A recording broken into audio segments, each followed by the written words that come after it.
Okay, y'all, let's dive into this new rumor that's swirling around Hollywood. Paramount and Warner Bros. Possibly linking up. Two legacy studios, two giants in the industry with decades of iconic films under their belts. If this really actually happens, it could shake the entire industry. And Spike and Denzel. The two collaborations are known for greatness. Mo Better Blues, Malcolm X, He Got Game, Inside Man, all classics. But when Apple TV Plus dropped their newest collaboration, Highest to Lowest, the expectations were sky high. But the reviews, let's just say, not so much. Let's talk about it. Real talk. Coming at you.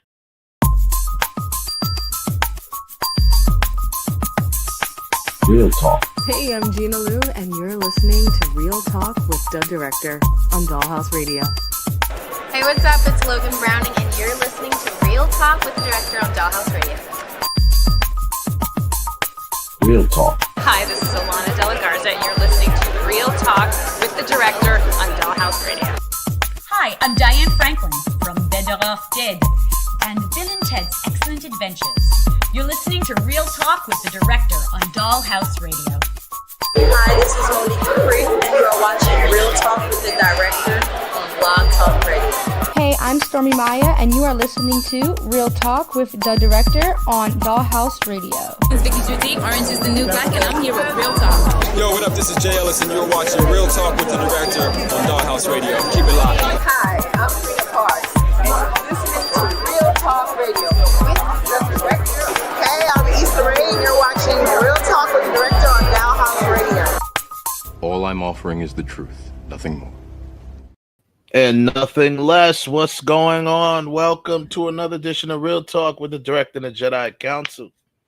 I am the Director, in case you didn't know. We'll be with you for the next, I don't know, whenever we want to be finished. Real Talk is brought to you each and every Monday by B2S Media.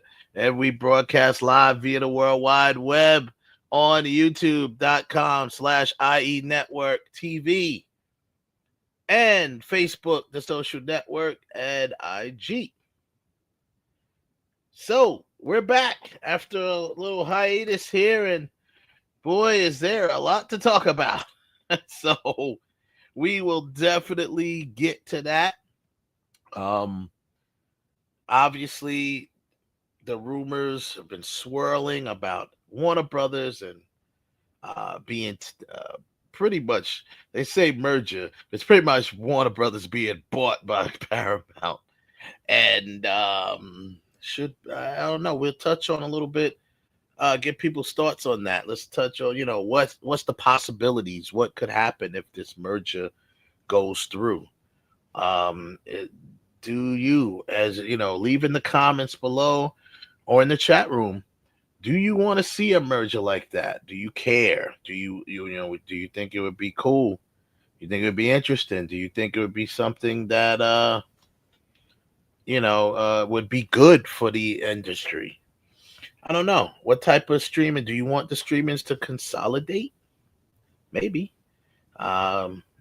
Disney Plus kind of did that when they bought Fox, right? So they kind of have that streaming situation. And, you could kind of get all your Fox stuff and your Disney stuff in one place. Then they got Hulu as well. So, I don't know.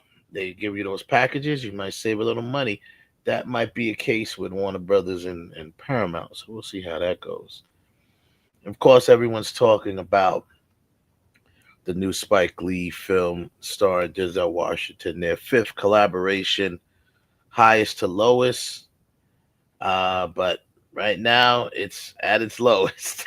People are just kind of, oh man, the reviews are coming in from the fans. I didn't even look at the reviews online as far as the Rotten Tomatoes and all of them. I mean, because at this point, not saying that Rotten Tomatoes don't have an opinion, obviously they do, but I'm listening to the Spike Lee fans such as myself. We have a Spike Lee fan that'll be joining us to joining the council today. Our friend of the show, filmmaker Bruce Penn. He'll be joining us, and he is a diehard Spike Lee fan. Myself, I've been following Spike since the beginning. Not just his journey, his movies, his story, everything. So I'll give my evaluation on the film. Try to be as well. I'm always gonna be honest, but normally I'm like, oh, let me try to be as delicate as possible because I don't want to insult Spike. But this movie itself might have been an insult to some of his fans, so we'll go into that. Still love you, Spike. Still love you, but yeah, man, and all types of. I know the Emmys just happened as well. We'll probably quickly touch on that, and yeah, we'll keep going. The weekend recap is brought to you by BoxOfficeMojo.com for the weekend of September 12th through the 14th. At number 5, Toy Story re-release. It's interesting. I didn't even know they did that. So this must have been a very slow weekend, maybe? Let's see. No, not really. So Toy Story made 3.4 million. The Long Walk, that's based on a Stephen King novel. I was wondering when they would finally do this movie. One of his more unique stories, The Long Walk. So that movie has made 11.7 million. We have, I think it might have come out this weekend as well. Yep, it only is domestic release, 11.7 million. The Long Walk. Downton Abbey, the movie. It says the grand finale. That is what? 18.1 million over the weekend, bringing the worldwide total to $30 million. We got The Conjuring, Last Rites. Why do I feel like they already used that subtitle, but I guess not. The Conjuring, Last Rites, 23, or is that 25.6 million? And the worldwide total at $332 million. And then we have at number 1, Demon Slayer. What's that? Kimitsu. I don't know how to pronounce that. Infinity Castle. So that is at 353 million worldwide. Wow. I mean, this is an animation, action, adventure, animation, fantasy, thriller. It's all of that in one. That's exactly what it reads here. Action, adventure, animation, fantasy, thriller. So everything. And that's the top. That is the top earner for this week here at BoxOfficeMojo.com for the weekend of September 12th through the 14th. So there you have it. So we're going to get right into it, get our guest on and get our Jedi Council in here. I believe Kev will be joining us soon. But, of course, we have Ralph.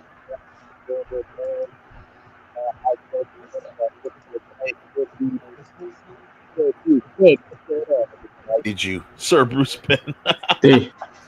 There you go. Now I can hear you. Oh, you couldn't hear me before? No, it faded out. Oh, okay. All right, you guys. Well, hello, everybody. What's up, Ralph? Bruce, I can't hear you. Let's see. I'm not talking. Oh, you weren't talking. Okay, there you go. There you go. Welcome back. What's up, guys? I just accidentally knighted you by saying Sir Bruce Penn. Whatever, man. Yeah, so what's going on, people? How's everything going on your sides? We was out for a couple of weeks. It was good. Everything fine. Okay, that's what's up. Slow week in movies, though. Slow week with Very movies. Slow. Very slow. Nothing big's happening right now. Nothing big is really happening, but What's coming out soon? There's something that's coming out soon. I don't know. I The wanted to see. DiCaprio movie is coming out pretty soon. Oh yeah. That looks interesting. Um, okay. Well, we'll see. We'll dive right into it, man. The Warner Brothers Paramount merger that is been swirling. Everybody's been talking about it. It's still it's more than a rumor at the moment, in my opinion, because it is, they're in talks. Like, it's happening. They're in talks. I mean, it's not a definite that it's gonna happen, but they have definitely been talking. First off, I wanted to say, or I wanted to ask, what do you think this means for the industry? I mean, is this somewhere everywhere everything is going? I hope not, and I hope Paramount doesn't do this deal. Uh, Hmm. I know the reason why, because for a while Warner Brothers has been in trouble, but seven straight movies that opened at $40 million. Mm-hmm. It was going through new management, and certainly management has been doing their job as of late. Yeah. Uh, so no, there isn't a need to sell off Warner Brothers to get merged into Paramount. This is going to be this is actually will be worse when Disney bought Fox, because now you got another major studio with history that is disappearing. And honestly, even the Fox Disney merger, I mean, it was great when it sounded, but now that you look at it, it wasn't really that great, because Fox hasn't really been only thing that Fox has been producing is stuff that's like an original. I mean, it's an IP. As far as all your original movies, right now, y'all trying to make that money back, so you're just gonna keep pushing the original. I mean, IP movies. Like the original stuff isn't really popping out, So no, I don't know, and I don't want to see Warner Brothers get. All I ever said is Warner Brothers needs to get their shit together, and they have people that can get it together. Leave them alone. Leave them alone. Well, maybe they don't feel that they have the people to get it together. This is why Well, they're.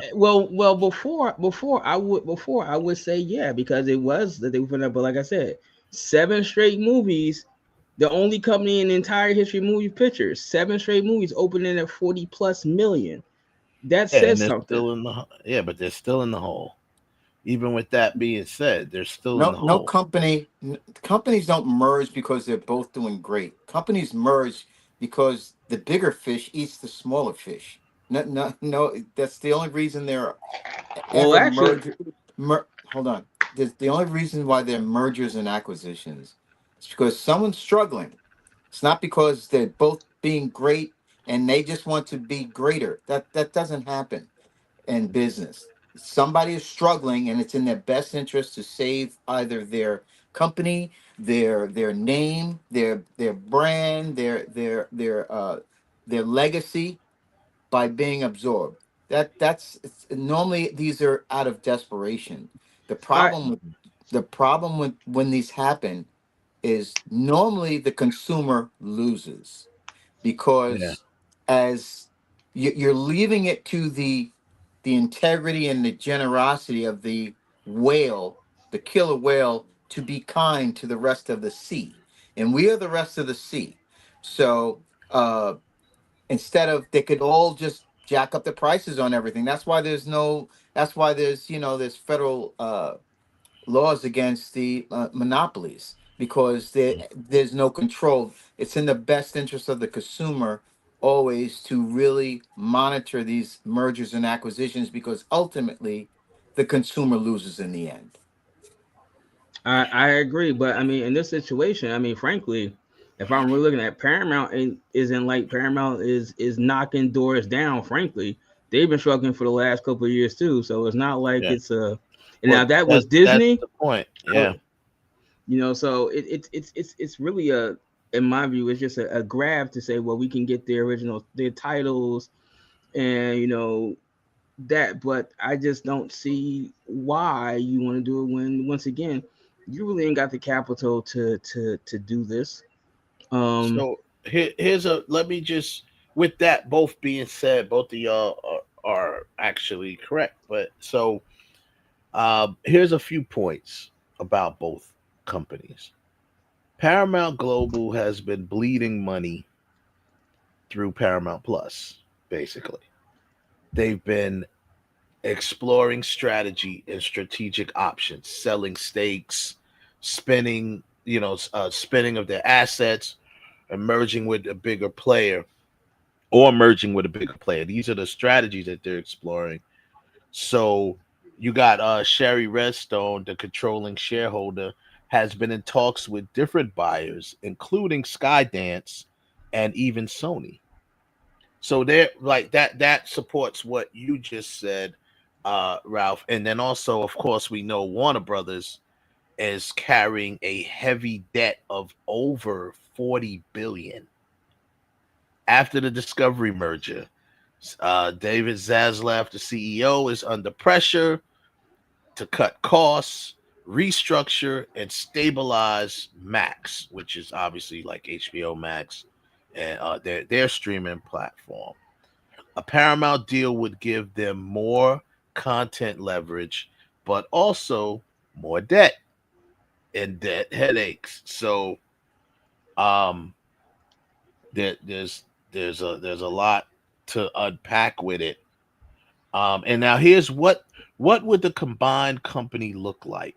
Streaming powerhouse, Paramount Plus and Max over one stronger platform and complete with Netflix. They can compete with Netflix and Disney Plus because there'll be a core one platform. Like I mentioned at the top of the show, Disney Plus have, after they merged with Fox and they got Hulu, the thing that I hear a lot of people, and I haven't really experienced it myself, but a lot of people are actually liking the fact that they can have everything in one thing, and they have, they got those packages they sell, so they got the Hulu. If they want live TV, they can go Hulu live TV, and we got all that stuff under one roof. And now you got a bunch of stuff with the TV shows and the movies and all that stuff. Then you got Paramount brings Star Trek, Mission Impossible, Transformers, Nickelodeon, MTV, CBS. Warner Brothers brings, Harry Potter, Batman in the DC universe, Superman, Looney Tunes, Barbie, CNN, HBO. Together, one of the deepest libraries in Hollywood. That's their advantage. That would be for them, that would be the plus. But now they'd have to capitalize on that and try to see if the public will bite and say, oh yeah, let's go. Remember the sports and TV angle as well. Paramount owns CBS, right? The major sports rights to the NFL and March Madness. Warner Brothers owns Turner Sports, NBA on TNT. Which the NBA is now leaving TNT. They're going to ESPN. NCAA though is still on there. Combined, they can dominate live sports broadcasting with them. And then the last point is potential roadblocks. Obviously, the regulatory concerns. U.S. government has been cracking down on mega mergers since they said see Microsoft and Activision trying to merge. Combining two major Hollywood studios might raise alarms and about too much market control, blah blah blah blah blah. Of course, the debt load would be piled on top of each other, it'd be heavy. And brand identity. Paramount and Warner each have unique identities. Merging could blur their brands in the studios and things of that nature with the guilds. All of that stuff becomes a red tape nightmare. So there's your pros and your cons, kind of put to it, And then I'll get y'all's thoughts on that, and then I have another couple of points to make on this situation before we move on. So I guess the question is, once again, given those factors that we just added in, um, do you see? All right, Ralph. You already said you don't want it. You hope it doesn't happen, but do you see it happening?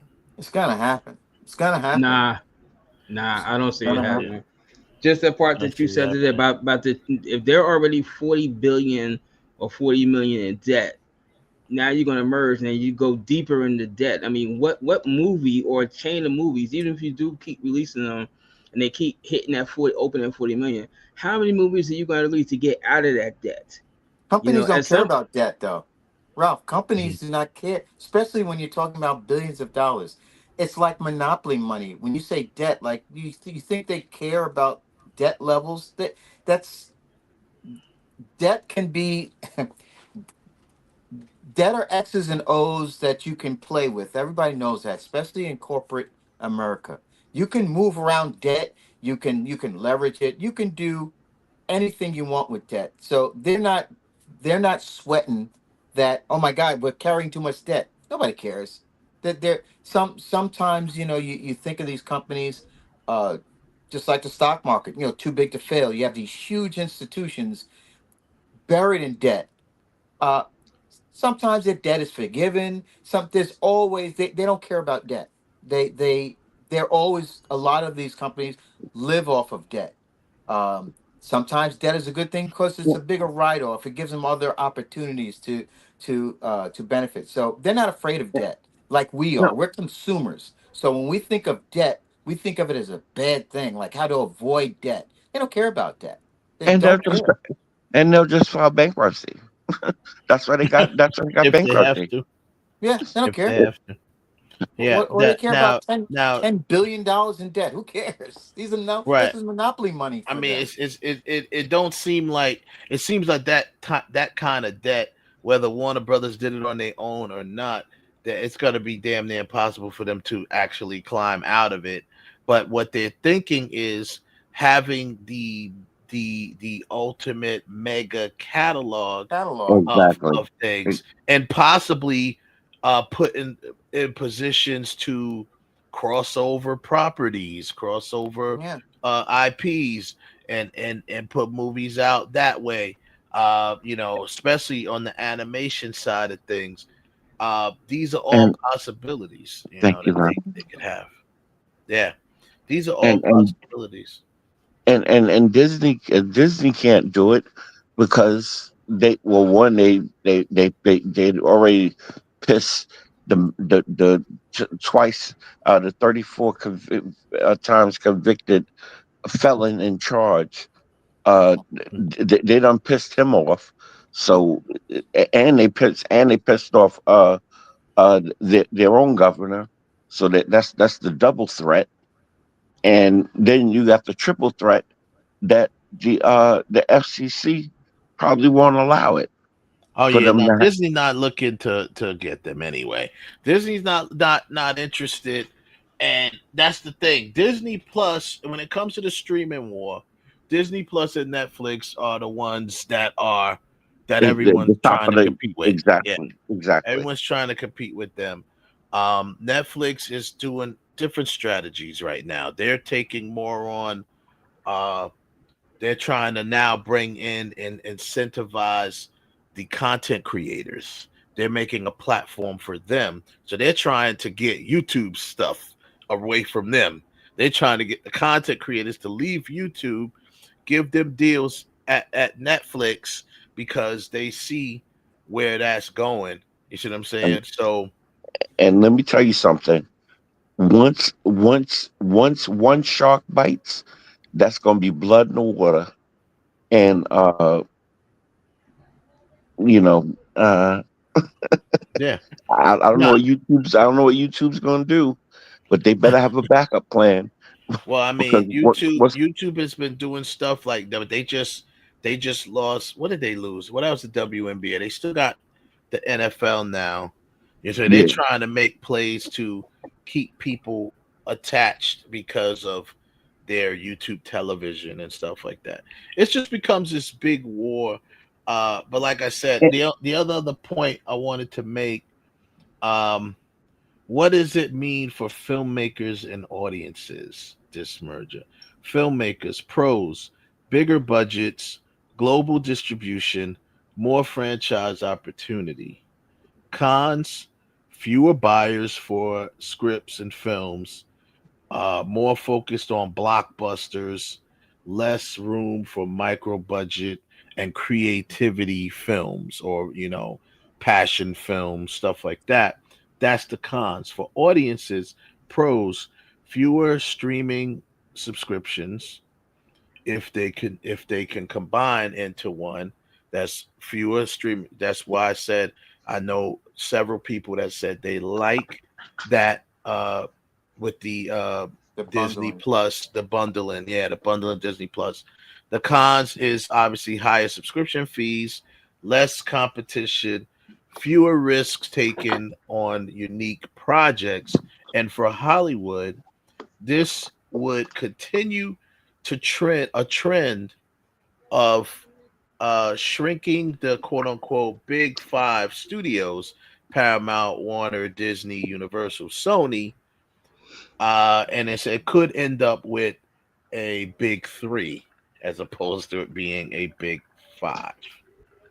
So those are some points of what it means to the filmmakers that are, especially the ones that are dealing in Hollywood.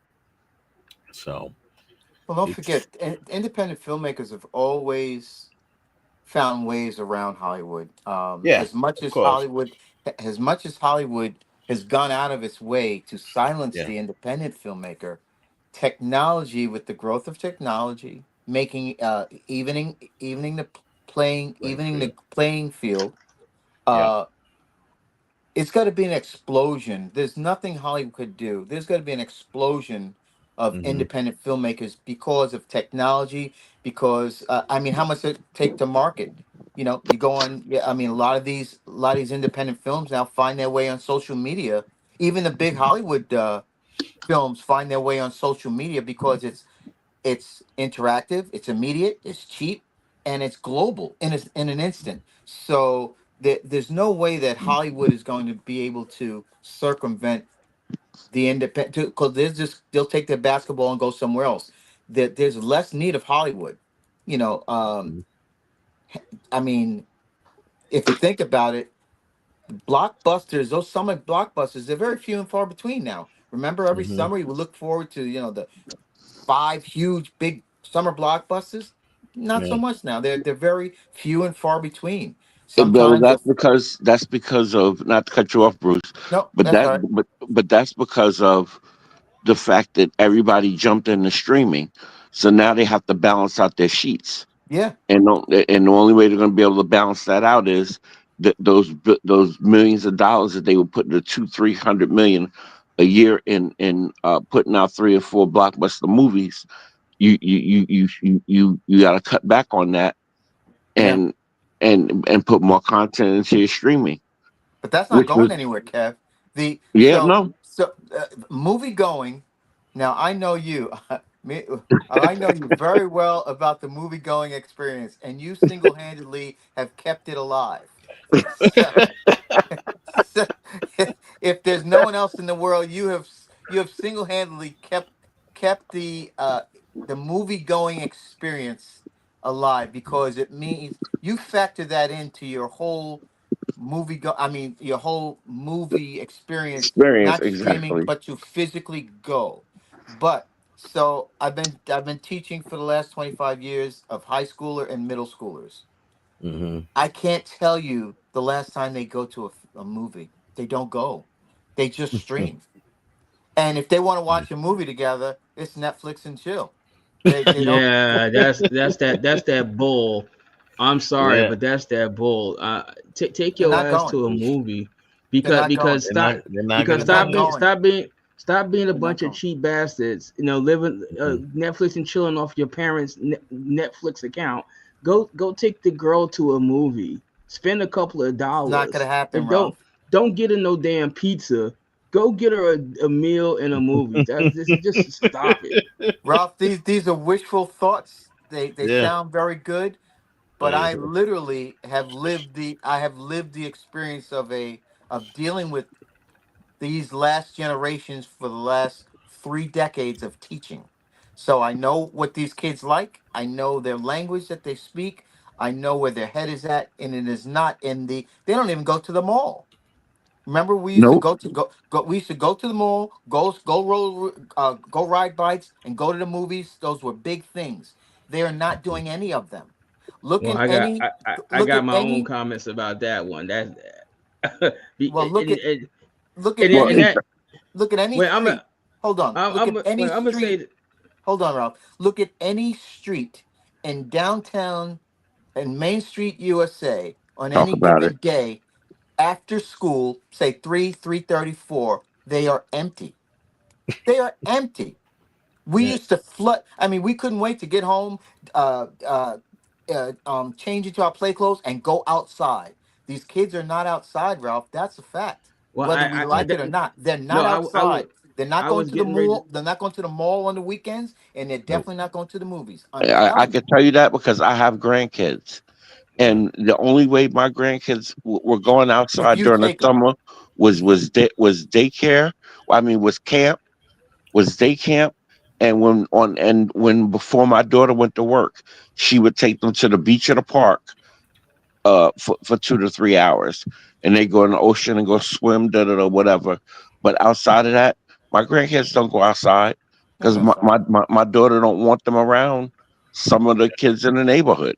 So And they don't go out. it seems like to me the movie experience, I think they decided to kind of like shift it back towards adults. And even though these movies are PG-13 and marketed for teenagers, they want to, because the movie experience is not as affordable as it used to be. It's true. It's And really expensive. Yeah, that's that's true. another thing. You know what I mean? So they kind of market a little more back towards adults, but they still, when you think about it, the whole thing, especially look at I got the AMC thing, that's catered towards a date night. And they're like, because those chairs, the recliners, the arm comes up and it's like, it's like a couch at that point. You got so they really are thinking about the date experience and make it that type of experience. So the youth It's are going. not really indulging in it because number one, it's not as affordable no more, especially if you're going to IMAX. Forget about it. You know what I mean? So, it's $100 night, easy. You know what I mean? What Just that's the you one thing. That's and the your, one thing and I your will girl. give you a little bit of pushback on is the age demographic of the youth that are going. It's the working teenager that's going out to the Yeah. Yeah, but movies. teenagers don't You even want to work no more, bro. You ever try to go to no, a fast food restaurant? They don't even, the kids don't even work. They want to be home like out, this. out This is how out they here. want to work. Or they or No, they or they don't out know how what they're doing. They have Yeah. no social skills. I tell this all the time. My time was in the airport and I got something from Uh, McDonald's and it was literally $10 and like 25 cents. I gave the girl $20, right? And something went wrong with the computer. She could not count out the change. And I looked at her, I was like, "Are you kidding me? Really?" that's so sad. That's so sad, man. That's and terrible. you know what's even sadder about that? Not to jump off topic, but what that makes that even sadder is because it was in the airport. That means she was over 18. Yeah. Yeah, Yes, it exactly. does. Exactly. I mean, she was over 18 and she can't even count money. But see, this is the thing. I'm But gonna I say bet you she this. could tell me. I bet you she could tell me that new Megan Thee Stallion song. I bet you could tell me that new Cardi B Yeah, song. That's true. But even yeah, but even with saying what Bruce was saying, but even with the kids, see, it also depends on what area you live in. See, like where Bruce lives in Suffolk County, they don't have the same public transportation as we do here in Nassau County. So, and also like you got the where Bruce lives, you have the S1. The S1 goes up to Hale site. That goes to Huntington Square. I mean to Huntington Station. Huntington. Yeah. The Yeah, and it mall. goes to Whitman Mall. yeah, exactly. Walt Well, Whitman. it goes to Walt Whitman Mall. where I live, you in Nassau County, you got multiple buses that go to Roosevelt Field. So Roosevelt Field stays packed with, it stays. But it's not. I But it's won't say not stays really. packed, It's not but as the foot packed traffic. anymore with kids, though.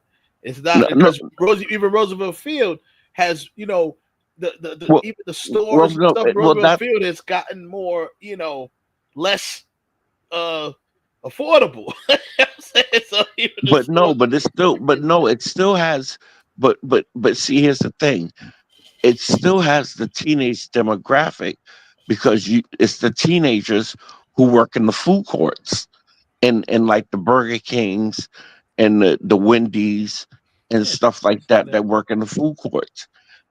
And but and some of the other ones, like in the Asia ones, you have the Latinos. So you have mostly the migrant workers that work there, but pretty much for the most part in the evening, the kids are still, thank God, able to still go there and get a job. Even where I live in Long Beach, the McDonald's by me, that's the only way that McDonald's is still being open, is yeah, because they still provide jobs for the youth. yeah. During the summer, and I mean, that's where you're gonna see most of the youth working. And I'll say this to put a pin in it, and we'll move on to the next topic. But with that being said, that could be a whole show in itself because, man, oh man, I tell you, boy, a lot of and I'm not putting all the kids and all the youth in one box, but a lot of them, man, they don't want to. They don't want to Man, oh work. man, they don't want to work, bro. Like you get to these restaurants, and with like my wife used to back in the day. She used to manage a McDonald's, so if she sees something going crazy, stupid in McDonald's, it drives her crazy, right? So we go and the kids, man, you order something, your stuff is not done right, it's messed up, they don't care, bro. They're just trying to get that, that money. And not that okay, when we were young and we got jobs, we worked them to get money like everybody, right? But at the same time, man, these people, you can tell the difference now. But to wrap it up with the Paramount stuff and this merger, I'm gonna say that I actually think it will happen. Um, I think it's going to happen eventually. It may not happen right this moment, but Warner Brothers and all of them, they're all trying to see what happens is with the big. It used to be the big five studios, right? But everyone's always trying to figure out how to get the upper hand on the other. Now, if the smart studio, whether it be Netflix, whether it be Amazon, or even YouTube, they would what Bruce mentioned, the independent filmmakers. If the smart studios would start giving opportunities, bigger opportunities to independent filmmakers, just like what happened with Sean Baker when he did, the film he did, and it won multiple Oscars. And they need to look into given that, because if this merger goes through, um, like we talked about the highs and the low points. Funny, good segue. But we talked about the high and the low points of this merger. But we'll keep an eye on it. We'll let everyone know as everything breaks. We'll talk about it even more. It's Man, going to be interesting. I have a question, and maybe this is a little bit naive. I don't know, but why do you guys think that's going to help the independent filmmakers? Like all of a sudden, it's going to be this splurge of independent filmmakers. I keep saying this all the time. All directors at some point were an independent filmmaker, and they strive to direct a big studio film. So if you I think Ralph, you don't understand let what he me means by what answer he that means because by. let me answer that because I want to be clear. Okay, I never said that I think this merger will help independent filmmakers. I never said that. What I Didn't you just said say is didn't you just say one of the pros was that no, to help the independent filmmaker, right? no, I did not say that. I said what the smart studio should do is to gain, because the reason why the merger is even going, if it happens, is because each studio is trying to gain the edge on the other and compete with each other. I said the smart studio would start looking in the direction of some of these independent filmmakers that they could give opportunity to, such as like a Sean Baker, where that when they whatever who was that A24 who took the I don't forget who took the chance on him. That's A24. Whoever took the chance on him and end up walking away with 8 Oscars, you know what I'm saying, or 7, whatever Oscars. So I'm just saying, as far as trying to get the upper hand, because remember I told you Netflix is trying a different way by employing content creators, not per se independent filmmakers, but they're trying to go the route of taking the content creators, the people like Kai Cenat and stuff like that, and giving them an opportunity, or bringing them in, giving them the real big content creators, bringing them in, giving them opportunity, and stealing that audience, because it is an audience. It's obviously. A huge audience. It's huge. It's a huge audience. Huge. These are things that us, as our generation and the type of purists we are, this is what we never thought would happen or feared would happen, but it's happening, and there's nothing we can do about it. We either get on board or we get run over. But my question was this with the independent film, because actually it's funny, I had a conversation about this at a thing this weekend about the independent, and I said, why do you guys always say that? It's like every director at some point was an independent film director who strived to become a mainstream film director. We're about to talk about Spike Lee. He a prime example. And you can whether you use Nolan or you use Spielberg or whoever, But everybody here's was. the difference. But here's the difference. The independent filmmakers that we speak of are the ones that aren't necessarily looking for Hollywood. They're making a living. They're outside of Hollywood. They're outside of Hollywood, and they're making a living doing that. And what I'm saying is there is a community that has been built on that, and it's growing. Such as the people who do film festivals. There is, like he just said, there is a subculture of people who they're not even shooting for Hollywood. Their next big film is going to be at the New York Film Festival. Like, they strictly do film festivals. That's all they do, and they crowdfund for them. It's a growing community. But I get what you're saying. Yes, at some point they were considered independent filmmakers, but what I'm saying is Hollywood. And that's why you had Cannes as well. But that was a thing, right?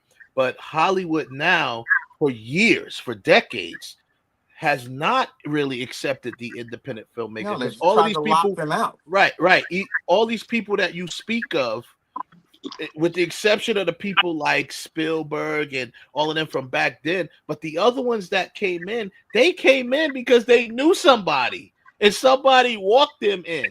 That's how they got in, because they're not getting discovered at film festivals and stuff like that. Or they got Hollywood's not going there saying, "Hey, I'm gonna go to find the next Christopher Nolan at Cannes." You absolutely right. Even the film festivals have, what's the word? Politics. You know what I'm saying? Right, because like just this past weekend was the New York Film Festival. That's why I was having a conversation. I was having a conversation with a guy who had a film there, which I didn't see. I was actually late. I was working the line, so I didn't see it. But we were talking, and he was really saying, he's been making independent movies for a while. He really wants to get into Hollywood, because he said, I've been making movies for the last couple of years, but they've only been seen at film festivals. No, if you didn't come to the film festival, you never saw my movie. Now I don't know if he ever. But that's his fault. But that's his fault. Because which film festivals are he working?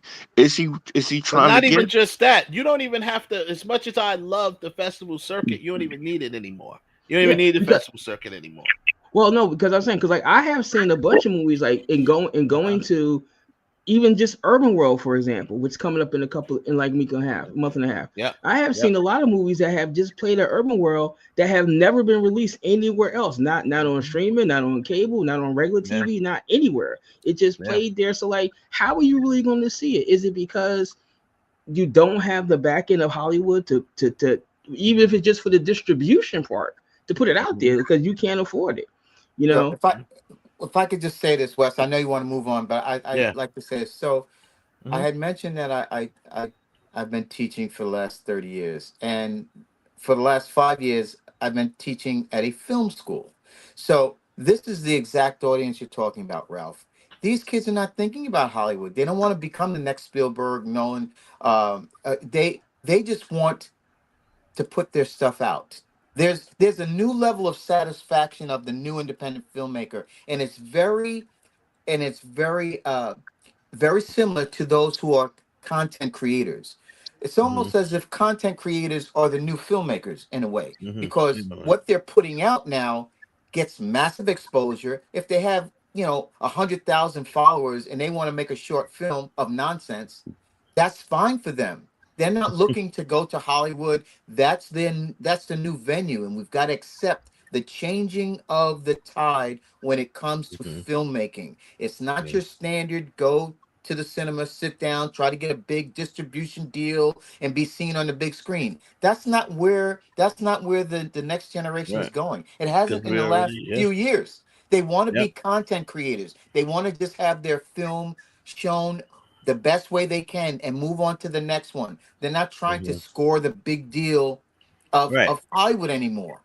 No, they're It's not. not happening. It's not happening. And which is kind of like why Warner Brothers, Paramount, and all of them are in the positions that they are, because their films have been failing, because we've already established that people aren't going to films like they used to. So this is why all of this stuff is a trickle down effect, and it's a revolving circle of that's happening. But anyway, it's a great topic, or we can revisit it on another show, because we're going to follow this going forward. I want to move on to the Spike Lee stuff. So obviously, Highest to Lowest was released on Apple TV Plus maybe about a week ago now. Last week, and 2 weeks ago. Yeah, so it's been out. I mean, they did do a limited film release as well, but it really was an Apple Plus thing. So the film has been facing a lot of scrutiny, and that's being nice.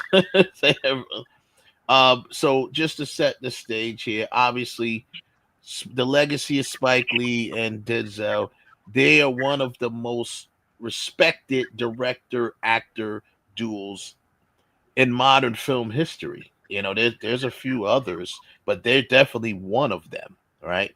Mo Better Blues, Malcolm X, He Got Game, Inside Man, right? Anytime they work together, the bar is set very high, right? So the new film on Apple TV Plus exclusive is original. The premise, social commentary, the social commentary mixed with thriller elements in there. Spike, that's a Spike signature thing. He always he's done that before. Expectations from the fans, they was expecting something monumental, given the Spike and Denzel brand. But the critical and audience reception, critics, they say the film is unfocused, the pacing issues, and too many subplots. Denzel delivers. This is from the critics. Denzel delivers, but the script doesn't. It doesn't give him the depth where we're used to seeing in Spike, with Spike collabs with him. The tone feels uneven, caught between social commentary and mainstream thriller. And here's the audience responses: social media chatter, disappointment, many saying this ain't Spike and Denzel at their best. Others argue even Spike's worst film. They said even Spike's worst is better than most directors' best. and Rotten Tomatoes and all of that stuff, but they generally mixed to bad scores. So, with that being said, and we'll get on to more points as well.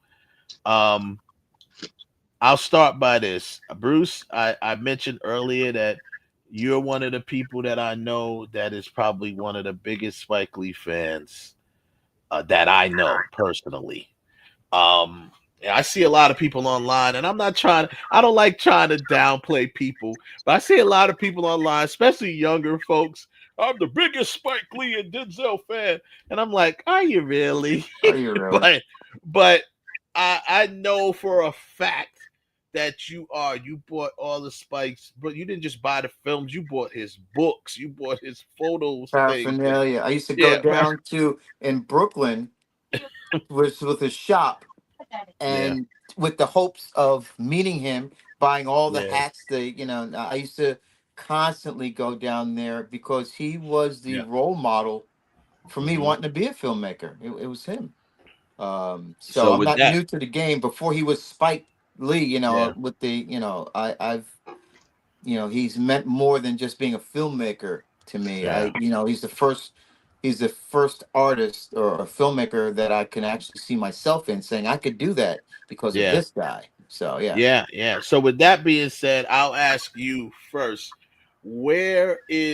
I mean, you can tell us what your official feeling on this was, but just like a lot of Spike Lee fans have expressed great disappointment. What is your thoughts on this and why? Okay, so number one, I'm gonna say this right off the bat. Denzel's and Spike's legacy is still intact. This Right. every great director has had one or two clunkers that, like, Mm, Jesus, and they'll admit, like, I don't know what I was thinking about that and when I did that. Okay, but what bothered me the most, and I look from a technical perspective, the fact, not just like from a pure, oh, I liked it or not. I didn't like the film at all. I told you guys last time, if I have to look at a movie and try to convince myself to like this, I don't like it. And there's so many reasons why you shouldn't like this film. hmm. Uh, it's just because the story itself couldn't hold together. It wasn't a Spike failure on his directing ability, because we know he's a capable director, Yeah. but the story was so bad. Hmm. It was filled with so many plot holes, as many of the laymen's are even saying, like, I couldn't follow it. It didn't make sense. That's not how human behavior is. Why is he doing this? So it was just a terrible. It was a very weak script. So here where we find this a great. I'll talk about this with my students on Thursday. Yeah. You could you could have sometimes you could have a weak script and be bailed out with great acting and great directing, or Yeah. vice versa. Sometimes you can have a very weak director and the Hmm. story is so great it bails it out. The problem is, you had a great actor, one of the arguably one of the greatest leading men in the last in our 50 time. years. Yeah, 50 that years. arguably. I mean, some say, oh, he's not, yeah, but he's definitely been one of the the most sought after leading men in Hollywood for years. Spike Lee is right up there with one of the best directors, arguably, and it still failed. So, Mm. so I think the only thing it did good at was put butts in seats, which is it what didn't they even do Well, both that. do. It It didn't didn't even even do do that. do that. that. It didn't Oh, even do Yeah, that's that. then true. It no. didn't put any butts in the seat. And then pretty much that was one of the biggest failures of it. It was overhyped because of the Spike Denzel usually The equals gross was automatic 1.2 million. expectation, right? 1.2 Or, million. or automatic expectations of greatness, right? And immediately, I mean, for one, it was mostly meant to be a streaming release. We all know what streamers put stuff in theaters so they could be considered for Well, awards that's later part of on. that's part of the problem why it wasn't. And that's the reason, kind of why I said what I said was it only put butts in seats for in the theaters that it was in. Oh It yeah, yeah, wasn't it yeah. wasn't in AMC's. It was only in Regal theaters. Um, It and was. it probably met what it was. He said it was. It damn sure was because The it was Regal, not playing at mine up near me, so that's what I'm saying. It was. yeah, it was playing. It was It was playing at very, mine. very limited. It was playing at the one that I went to, and it was playing at Westbury. It wasn't out here. Yeah, it was Oh, very it limited. wasn't in Farmingdale. No. If it was, I must have blinked because Yeah, actually, yeah. I must It have was probably sneezed. yeah. I It was only heard about probably it through Wes because Wes was like, "Oh yeah, it's in this." Like, wait, when now? I'm like, it's out there now. They the whole idea of it. It really wasn't supposed to be quote unquote released. It was a Yeah, total streaming it was only endeavor. released. Yeah, according to Box Office Mojo, it was only released in 100 theaters. In a okay. in a 100. Well, weekend, right? then Well, my then Lindbrook was one of the lucky theaters One of the because lucky. even before I came to the hospital, it was still in theaters and it was still and it had got released to streaming, but it was still in theaters. Mm. Wow. It was still 100, playing in London. 100 theaters. That's it. So the disappointment, obviously, some of the things that Bruce just brought up. This is uncharacteristic of, especially of these two. I mean, like you said, Spike. Not everything Spike made was perfect, but this almost felt like he mailed it in. You know what I mean? This one felt like he might have mailed it in a little bit, or maybe Denzel did. I mean, the performances were mid at best. Jeffrey Wright saved Jeffrey anything Wright worth saved. talking about. Yeah, Jeffrey Wright saved yeah, anything worth talking about this film. yeah. I agree. Anything we're talking about, Jeffrey Wright was the only one that I could truly say, yeah, Had depth. he He's the just only said, character that yeah, had any depth. I didn't care about any other character, whether they got the son back or not. I didn't care. The yeah, wife. I don't even know what. I can't tell you two characteristics of the wife yeah. Other than because she was fine. she was fine, but she kept the same line. Are we gonna be okay? That's her whole line. Are we gonna be okay? Are we gonna be Are we gonna okay? be all right? That's the if she could have said that every time, that was her character. Are we gonna be okay?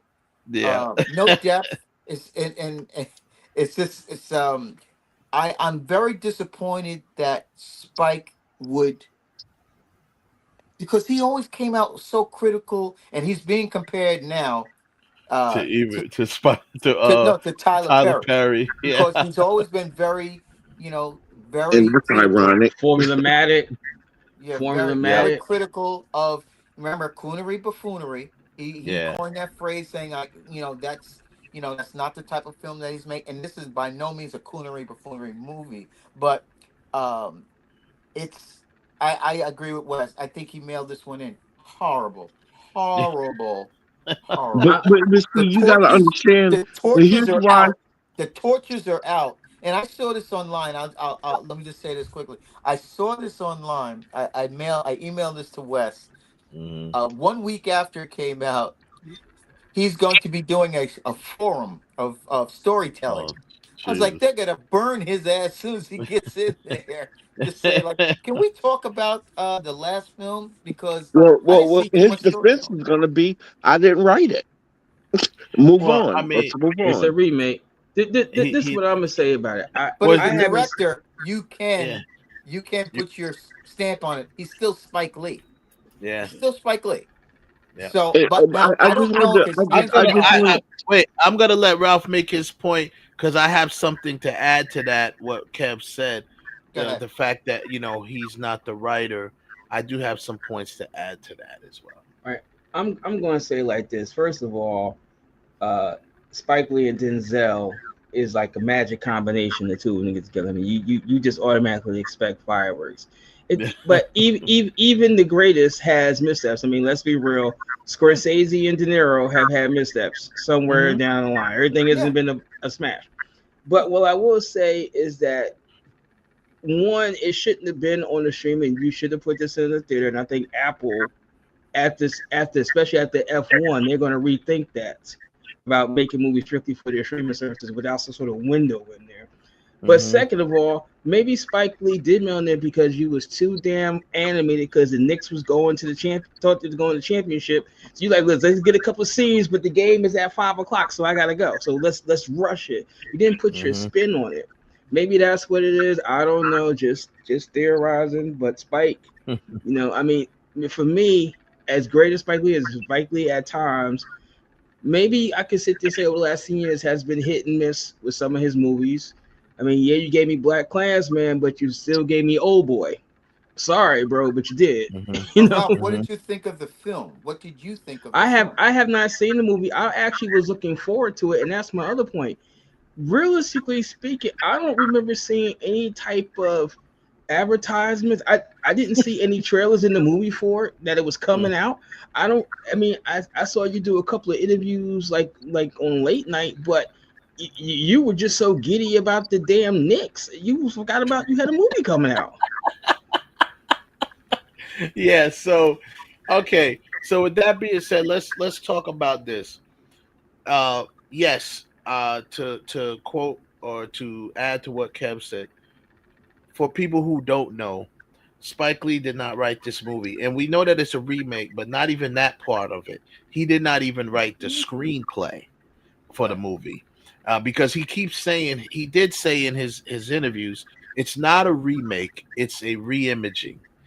Like the story that they're telling in here. Sorry. The story that they're telling in here is not the same story that was told in the previous film. Maybe that's what you should have did. Then why make the comparison then? Why do that? Yeah. If I don't know why even call it the name? You market right. Why market it as a remake and then say it's a re-imaging? Then re-imaging, yeah. I don't even understand what that means. So the screenwriter is a gentleman named Alan Fox. Okay, Alan Fox is pretty not new to the industry. He's been in the industry since I don't know. This is his first. This is his first. Yeah, this is his first film that's ever been like as a writer, because he used to be an actor as well. So this is like his first film that's been made into a film as a writer. He does have a co-creator / writer credit for a TV series called Model Caterers. So now one thing I learned when I was dealing with my agent guy over in California is it's obvious that this guy knows somebody. He's connected. Okay. Yeah. He's connected. He's obviously probably connected with someone that got him linked up with the deal for Apple TV Plus. Okay. What happens to writers, new people when they come into it, whether they're actors and they want to become writers or directors, whatever, they have to kind of cut their teeth on some sort of television series or show. They go through that, and if they get a writer credit for that, they might get this thing. But if you got something already lined up and you can get somebody to come on and produce your film, your script, or direct it, there you go. I believe, with that being said, that this was more of a money grab for Spike Lee and for Denzel, because if they're attached, they got nice checks for this film. Apple wanted to produce something with two major stars attached to the film, and then if you throw in Jeffrey Wright, who's so by any means not the level of Denzel Washington in stardom, but he is a phenomenal actor. So then you throw in someone like Jeffrey Wright in there, then you sprinkle in a couple of, you got ASAP Rocky, you just throw him in there for the fans. Then you got why in there to just throw her in, and she didn't hurt or help the film anyway. It was literally a cameo with her. But the point is, they wanted to. They put that money up, and I believe, and I don't know. I don't know if it's true. I almost kind of hope it. I'm like, maybe Spike mailed it in because maybe this writer didn't want him to change his film, to change his script, I definitely because think something was going on behind the scenes that we don't know, that we because don't know. it never had a So good. strange. I never had a good feeling about this film for the reasons Kev said. Number one, uh, I didn't hear too much about it. Got to be honest, it wasn't a big. Yep, There's Ralph very said that too. Yep. yeah, virtually no marketing behind it. Yeah. None. None. I just none. So I'm thinking, because I said I missed it. If it could have come to Farmdale, I missed it. This is the first time I missed I missed a Denzel and Spike joint because I just didn't hear too much about it. So that's number one. Yeah. So I think there's some definitely inner workings go on that I don't think we'll ever know about, to be honest with you.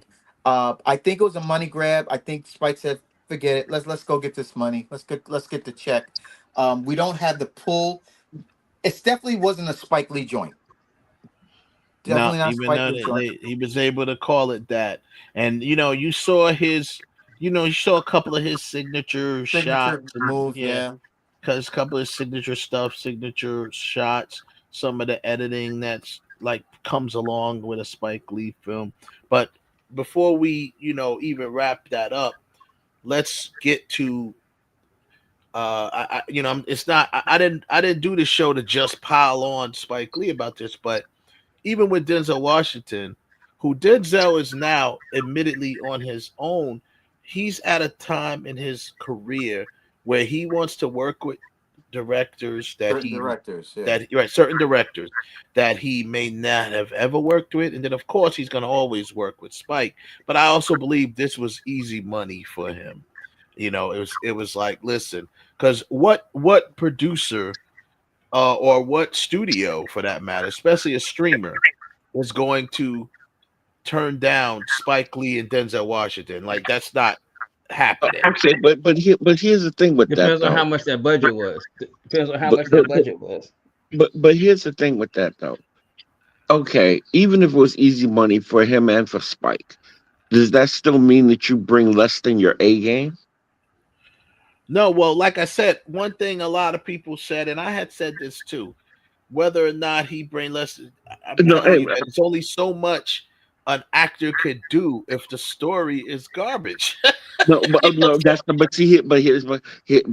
but see, now here's what I said to you offline. Spike probably told Denzel, "Do you? You know what you got to do. You know what this is. This is us. So do you." And Denzel, he didn't push himself to do what he needed to do. He only did what he needed to. Whereas that's why Jeffrey Wright was able to save the movie. Why? Because he gave us the emotional connection that the film needed. Yeah. Denzel didn't get Denzel, and that means, and he didn't save the movie; he stole the movie, but he didn't save it. He didn't save it; he stole it. But he stole. Regardless of what he did, here's the bottom line. The bottom line is that at some point he got some directional cues from Spike to do the job that he did, and on top of him being a phenomenal actor, as it is. It wasn't just another walk in the park. It wasn't just another let's get this payday. Because listen, how much stuff has Jeffrey Wright been in over the past decade, from HBO movies to and TV and cable series, yeah, to movies. He always feels, Oscar nominee. But he always exactly. He always delivers. It doesn't matter what it is. And I mean, he's been doing that. See, he's been doing that since before he played. And when he played in SWAT, when he played what's his face in SWAT, the Dominican. Yeah, Shaq. He played, Yeah, the People. Dominican that he Yeah, played that that was sitting in the shaft. window. Yeah. Yeah, Peoples. Peoples.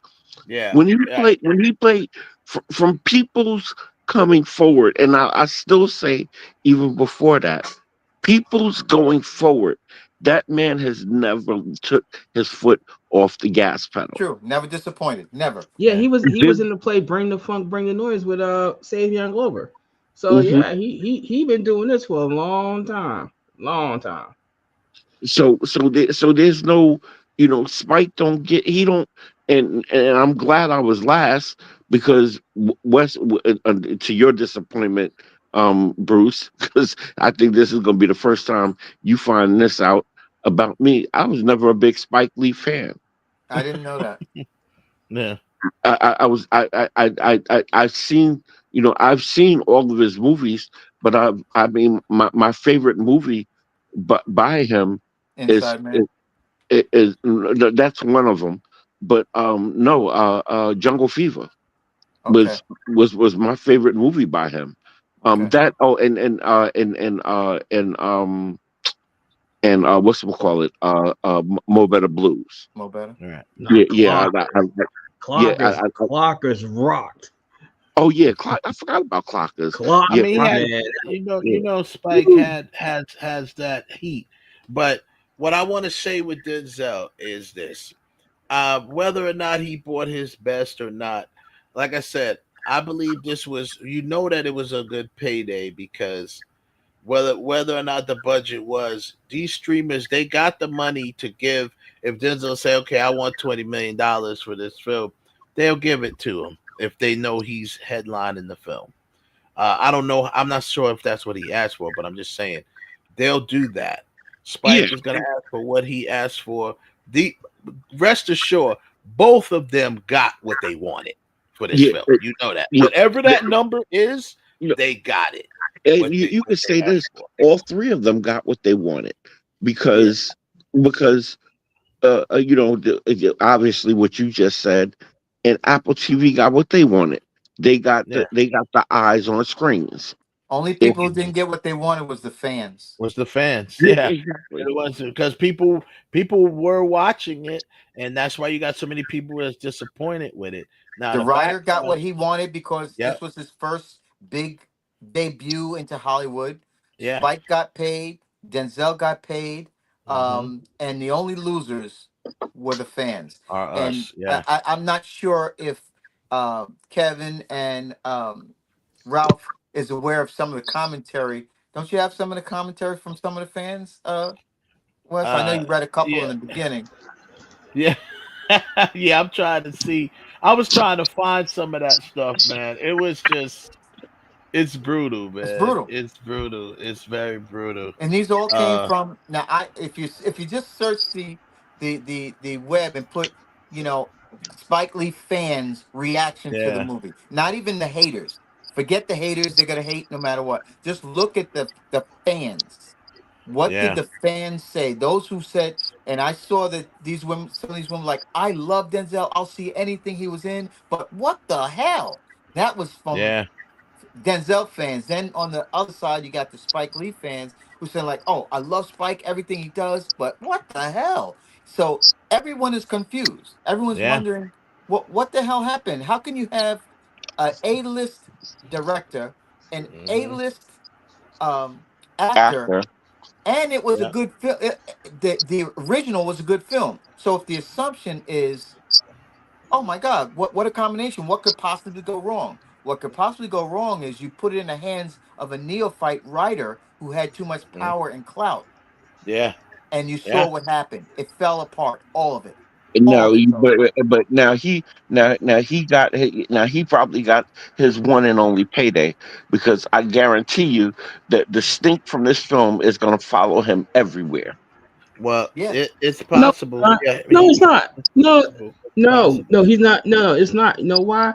Because whether the film was bad, you still had a movie that was done by Spike Lee and Denzel Washington, and Hollywood knows every screenwriter, every director, every actor has a bad script, right? Yeah. So they make, you know what? it was a remake of a movie. Let's see what you can do with an original movie. So if he brings the next movie and he don't, let's sit there and say the next movie, just for the sake of this, is done by Tyler Perry.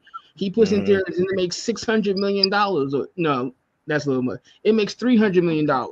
Oh, he's going to be the next greatest thing since the invention of the pen. Yeah. Are you being funny, Ralph? You mean invention of the pen? Yeah. Well, let me see if I want to see if I can find this one thing and kind of play some of these things here. Do you have the link I sent you? Spike, man, I'm telling you, you what you need to do, you need to make He Got Game 2, where now Denzel is out and his son is about to retire from basketball. That's what you need to do. No. Yeah. Yeah. Yeah, well, I mean, here's some of the people. I'm just going to fast forward a little bit to some of the stuff that they reported here on this site. And another would write, that's you guys can hear it? Tyler Perry. Yeah, I hear something. Don't let our legends go out like that. Just don't make turn the volume up. You're just going to put out bullshit. Now, over on TikTok, fans would continue criticizing Lee's newest project. Highest to Lowest was so bad, I had to stop watching. I've never not watched a Spike Lee movie to completion. That was really bad. That was horrible. What do we do to deserve this? What is going on? Denzel? Oh my God. Oh, that's never happened before. How could so many things have gone so terribly wrong in such a short amount of time? I think we barely made it through like 25 minutes. We were flabbergasted. Of course, I come to TikTok and I'm like, have we gone crazy? And I say, I'm like, okay, great. We're not crazy because like normally sacrilege, not finishing a Spike Lee movie. Spike, what is going on? To give an example of the writing in Highest to Lowest, at one point, Denzel Washington's character, his wife, asked him a yes or no question. And instead of saying yes, Denzel's character goes, is James Brown? Is Barry White? Is Al Green? Can Aretha Franklin? I have no words to match those. Bro, I just watched Highest to Lowest on Apple TV. I'm a Denzel fan, like Stan. Like, that was one of the worst movies I've ever seen in my entire life. I mean, the score of the movie, the music, so bad. They were playing like Irish jig, jazz music, and it was like an intense scene. The music didn't make sense at all. I will watch any and everything Denzel was in because that's how much I love Denzel, right? But Spike Lee, what the was that? What was that? I did not enjoy it until the last 10 minutes because I knew it was about to be over. Damn. I can see the way the shots were done, like, you know, the details. I understood that was a Spike Lee movie, but the quality, the way it was so fucking boring, that wasn't no Spike Lee movie. That gave low budget. That should have went straight to fucking Tubi. Now, one user would even take out time to point out several things that made this movie bad, including the script being written by a white newcomer named Alan Fox, who up to this point never had a screenplay produced. Yep. As a former TV executive turned screenwriter and script consultant, let's break down why. First of all, let's start with the facts. This is a film written by newcomer Alan Fox, and it is a remake of High and Low, the 1963 film. Number one, an underdeveloped script. There's a lot of show don't tell. The dialogue is on the nose and didactic. There are corny moments like mayhem and A24 on the door. There are plot holes, flat characters, and a reference to a light-skinned Zendaya as if Zendaya isn't already light-skinned. From the looks of the backstory of how this project came to be, some now even see this as a money grab for Lee, given that the project again was written by someone who had never had a film produced, but who clearly had the right connections. Over on Instagram, Lee would interestingly write a caption with a post to promote the film saying, "All money ain't good money." Now that caption would encourage one user to respond, and unfortunately, all joints ain't good joints. Woo! Oh man, that's just terrible. All joints ain't good joints. Well, I got a couple of things. hold on 1 second. Did y'all notice the first girl that spoke on the thing that Wes did? Did you notice how her commentary matched matched the same lingo as School Days? Well, with that whole the whole thing that she was saying about, remember, I think I'm not sure which one you're talking about, but I know the one that was The first girl who spoke. She okay. her whole commentary was in the format of School Days. School Days, yeah. That's funny. Yeah, I mean, this is my only thing I'm gonna say. This is my only thing I'm gonna say about the fans. This is my only thing I'm gonna say about fans, right? Because I got called on this before. When you fans are saying, I've seen every single whoever something, you have better sit there and say, I've seen every single. Don't say I've seen everything since Training Day, and forgot about all the stuff that happened way before there that Denzel Washington was in. Because I can probably guess at least half of those people that said I've seen everything. No, you haven't. You have not seen all Denzel Washington movies. They sound like they are avid yeah, fans. these people sound like they was fans, but I mean, regardless of the fact, I mean, most people who are Spike Lee fans, I've never really met too many people that claim to be Spike Lee fans and That weren't aren't. really Spike Lee fans. Yeah, what's the point of Because that? it's very easy to be called on that. No, I'm not sitting there saying that you're not fans. I'm sitting there saying I've seen everything. That's maybe not everything. But Ralph, you can't say Some that. of them have But Ralph, some of them have, because you got to remember, some of these people haven't been around as long as we have. So some of us. So no. Let me finish. That is the point, and here's why. Because some of them, like Bruce, is older than me. Bruce has probably seen some of Spike Lee's stuff that is premiered at film shows, at film festivals. I'm not sure. I don't mean to speak for you, Bruce. No, that's true. That's true. But I'm not. Ralph, let me finish. Ralph, no, let me finish. Let me finish. That's my point, to say you can't say that ain't true, because some people have literally only seen what's been on print to the public. They have not been to film festivals. Okay. Well, when I made the statement, I was not thinking about film festivals. I was really thinking about what has been released theatrical. What's been released theatrical. Because I got called this before a long time ago, right? I met this singer Patra. I met her at Muhammad Ali's premiere party for when we were Kings, right?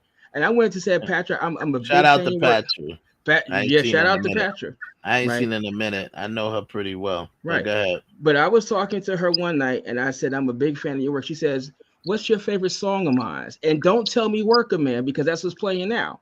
And I was like, she said, you're not really a fan of mine, because a fan would answer that question on the spot. Right, because she caught me. I said that I was a fan of yours, but I was only a fan of. I only heard the one song. Because Patrick's been out since the late '80s. '80s, yeah. Well, yeah, exactly. And that's in America. That's not including her stuff. Jamaica, yeah. That's not including her stuff and her demo stuff that came out in the mid to late '80s in Jamaica. So I'm gonna say this, right? And I'm a Patrick fan.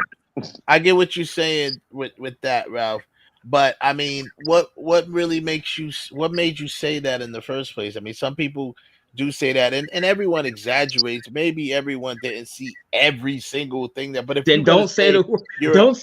Yeah, but it's. I mean, it's like you did that. You did that bullshit to me once. No, you did that bullshit to me once, and that's why I'm giving you pushback, because I said I forgot what this was. Doesn't mean they're not a big Denzel fan. I did not say that you're not a big Denzel fan. You could be a Denzel fan, but when you said to say I've seen everything, really? Yeah, Ralph, really. They've seen. If they're saying really, if they're saying that they've seen everything, they're saying that they've seen everything that's on printed media. That's available for them to see. That's what they mean by that. Even with, I mean, even if they didn't, okay, fine. If they didn't see you know, if they didn't see Heart Condition or whatever, you know, if they missed that one, does that mean they're less of a Denzel fan or whatever? See what you said right there. You said Heart Condition. Most people never saw that movie. Okay. Most people don't even know about it, or Denzel don't even talk about that movie. Nobody does. But here's the thing, too, Ralph. Carbon Copy. But once again, I've never said they're not fans. It's that word. I've seen everything. No, you haven't. That doesn't, because you don't see every film ever made doesn't make you not a fan. I keep saying it. I never said they're not a fan. What I'm sitting there saying is, when you say I've seen everything, you have better meaning. You've seen everything. Okay, all right. Point taken. But the bigger point is the fact that they all clearly said how much they are a fan, whether they saw every film or not. They all was, to me, very sincere. It was just the one guy who said that. Right. That he saw everything. They all did not say that. One of them said, "I'm just a big." Hold on. One of them just said, "There's no either." I'm a big Denzel fan, and the other said, "I'm a big Spike Lee fan." Maybe one of them said, One girl said, I've seen everything that Denzel has. Yeah, she was that one girl who said that. I've seen everything that Denzel has done because I love him that much, or something like that. Right. Again, even if we don't know, first of all, we don't know if she hasn't seen everything. But clearly, she's a fan. I'm doubting it. I'm not. Once again, I'm not sitting there saying she is not. Denzel Washington has made hundreds of movies. So yeah. Now even myself. Now I'm an older person. I can just say I've seen a lot of Denzel Washington. I have not seen every single piece of film that he has done that was ever released theatrically. I have not seen that. Did you see but I've seen a hell of a lot. Did you see Crimson? Crimson Tide. Crimson Tide? Yeah. So, I'm going with Denzel Washington all the way back to Carbon Copy. Right. So Cry Freedom, Glory, Mississippi Masala. I mean, what's your point behind this? Though, it's just that it irritates that word. Patrick, no, it's and let's break it down. Let's really break it down. Patrick knocked him down. Patrick knocked him down. Patrick knocked him down a notch unnecessarily. Yeah, and I want to say unnecessarily.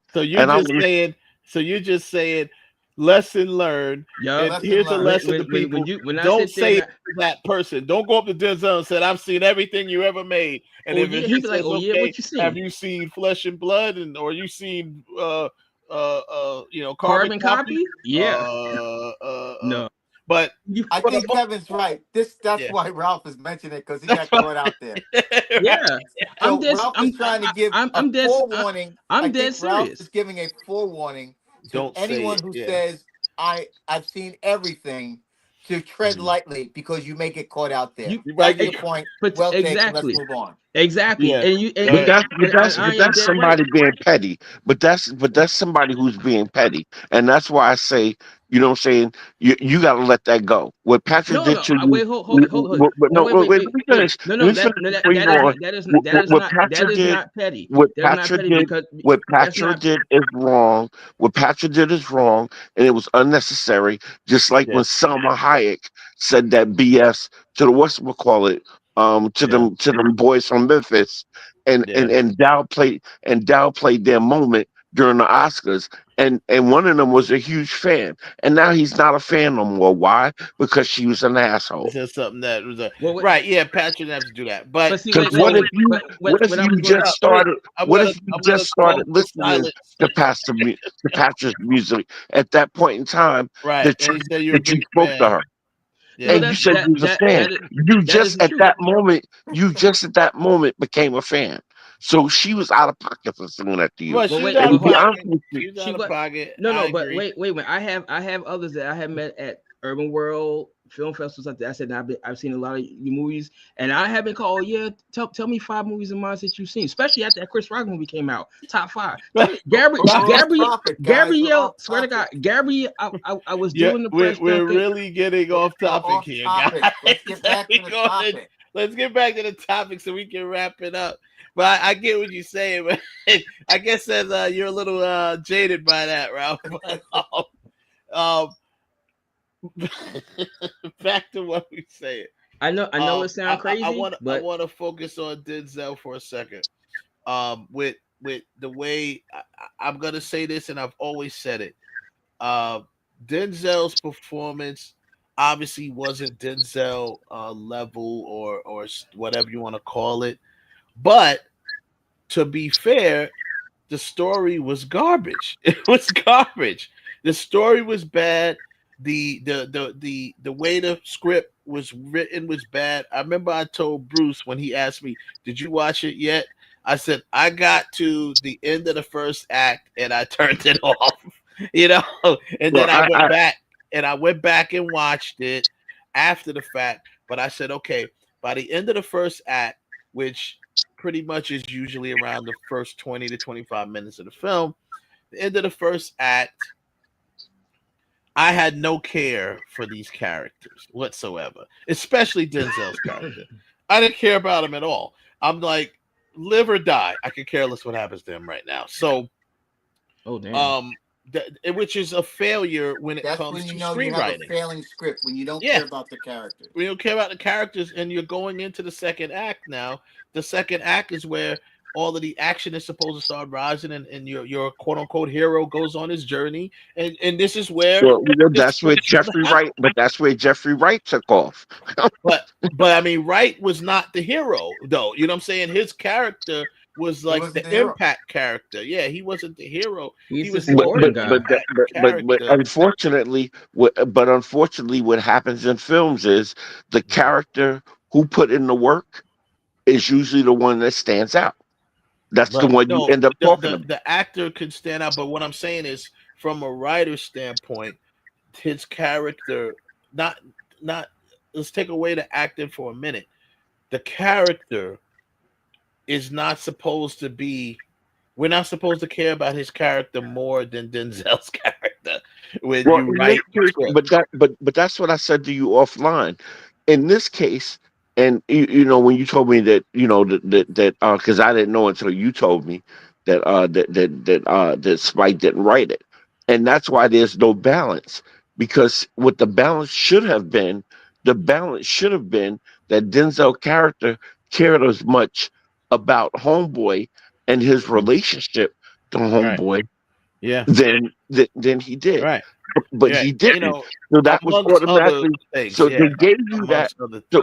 But they gave you that, and then they took it away from you. So you were left floating in the middle of the Atlantic Great Ocean, where you can't see what's coming at you, and then somebody out of the fog throws you a life preserver. What you gonna do? You gonna grab it, which was Jeffrey Wright. That's what you have to hold on to. Kev, you could have taken out 3 characters and it wouldn't have mattered. You could have taken out the wife. She didn't even matter. She was a non-factor. Exactly. Actually, you could have even almost taken out the son. I didn't believe the relationship. The only thing you need to leave in there was Jeffrey Wright and his son. Movie done. That's it. Take everybody else out. You could have took A$AP Rocky out for that. I would have taken A$AP. No. You know what? No. I would have left them in there just for the butts and seats factor for the younger people. I'd have left A$AP. I would have put him in there unless Rihanna was coming with him. You got to go. No, bro. But you needed A$AP's another character. name, for street cred. That just added that was for street cred because the movie focuses around music, rappers, music, Harlem, artists, and also because it had to do with Harlem and all of that. So so you needed that. That's what he was in there for. But the bottom line is, the script was just really bad, and I don't think Spike put any effort into. Now, normally, we as directors, Bruce mentioned this earlier.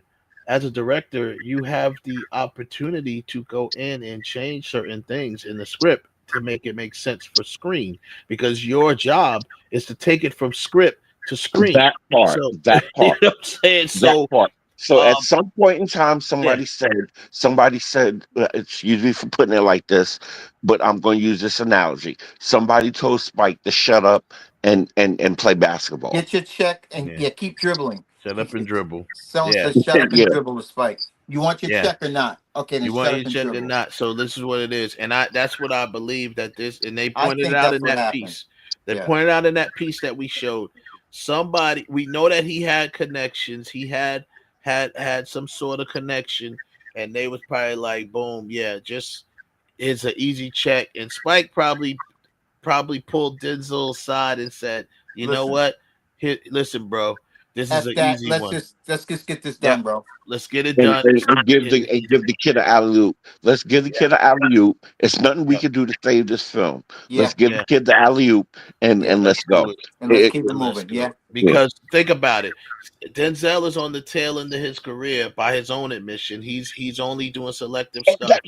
If you could get a nice little $20 million check going out the door, but Wes, that part. He already got that though. What do you mean already got that? So you're not going to take another one? Oh well. So you're not going to take another one? Yeah. So and another one, and another one. Right. He's saying if he's at the twilight of his career, he's only working with. He said he was only doing 3 more films.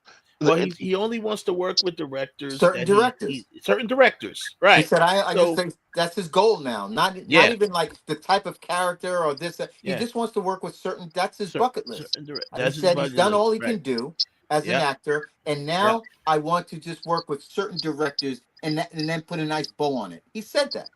Yeah, now so you gotta be bougie. Gladiator 2. You pick now, but you monstrosity. But exactly, and that's my point. And that's my point. You pick now to be bougie. You should have did that mid-career. Nah, he didn't want to do that. Your high, the high he should have went out on was Equalizer.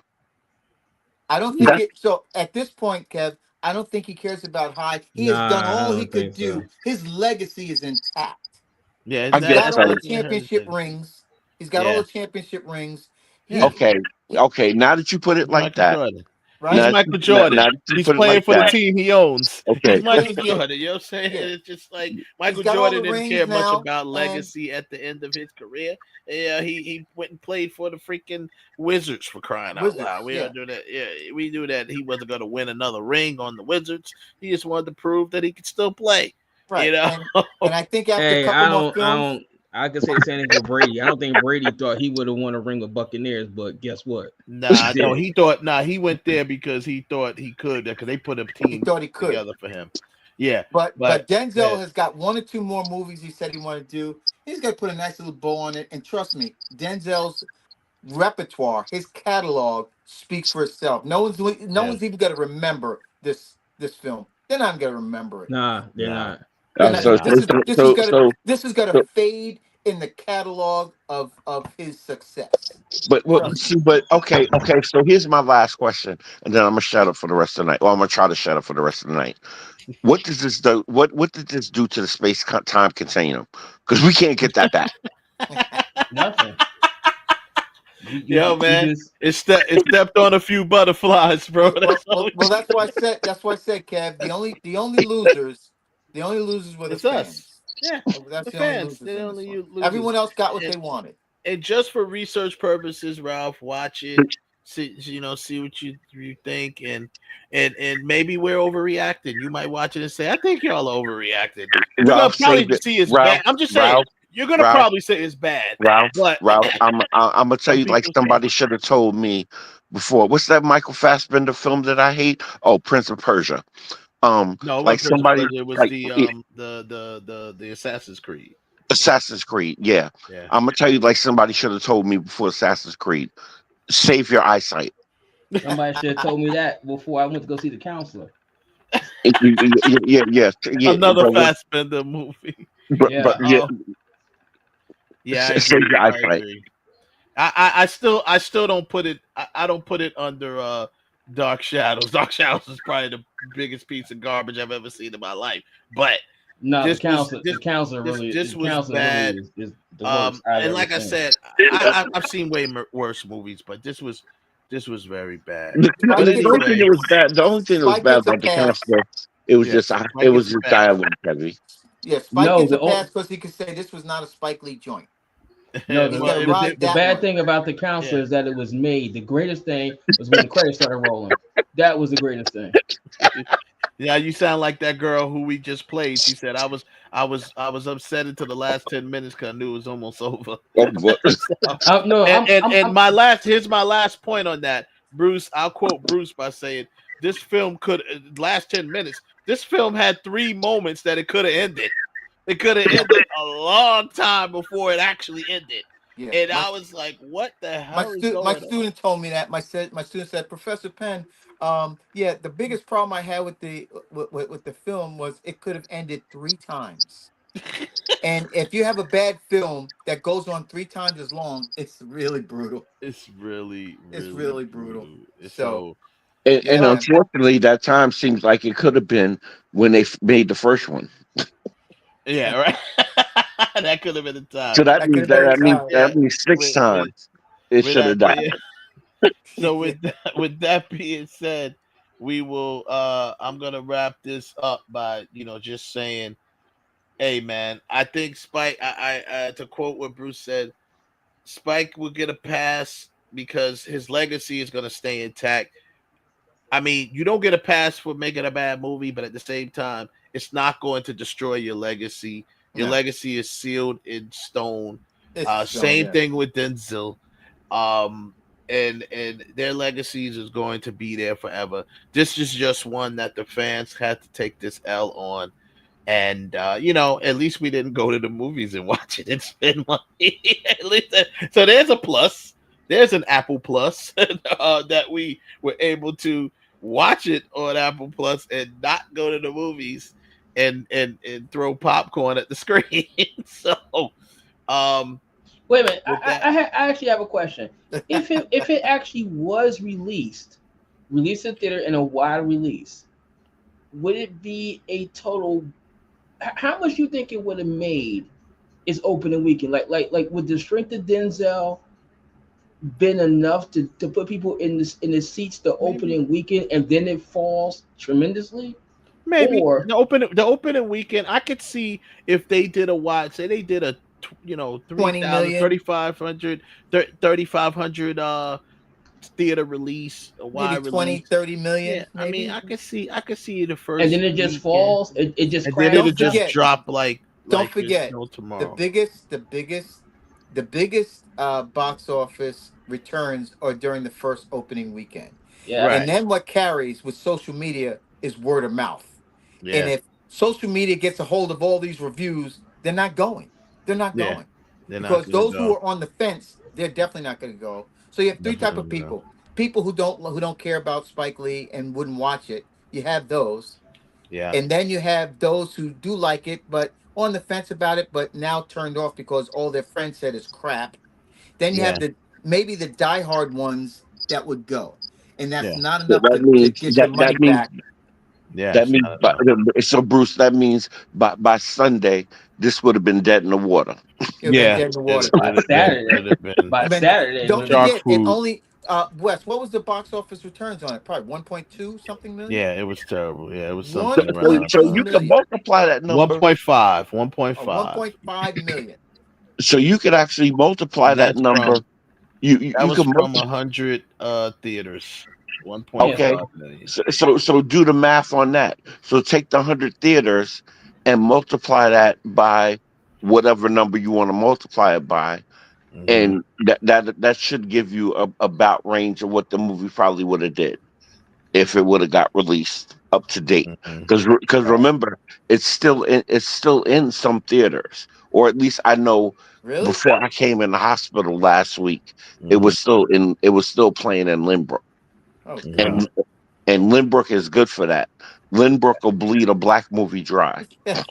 So even if if you times that and do the little, I came up with about 45 million. It might have made, Yeah, it would probably be somewhere between 45, 50 million. It might have made. Which means it would have lost money. which They means would have they've lost been money, right? lost money. Exactly. So, I mean, that's once again, we'll see how it is. I'd like to see what you guys think when you do go see the movie. Well, not go see it, check it out on Apple TV Plus. Nah, If you Kev, want to. it doesn't look like it's playing there anymore. No, It's well, I not mean, okay.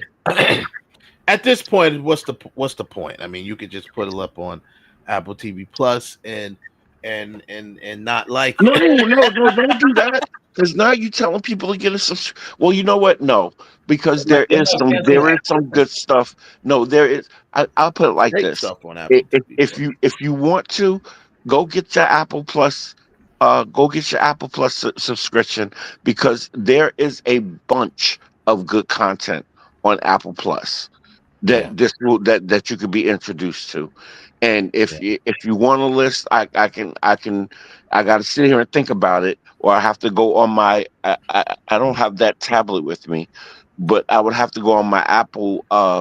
It's right there. As soon as you log on, they got the whole list of No. stuff I mean, there. I'm talking about I'm talking about my picks of stuff that I think that would be that's pleasant on the We'll eye. cover that. We'll cover that on another show. Yeah. But so that's pretty much that. Bruce, any final thoughts? Thanks for being our guest today.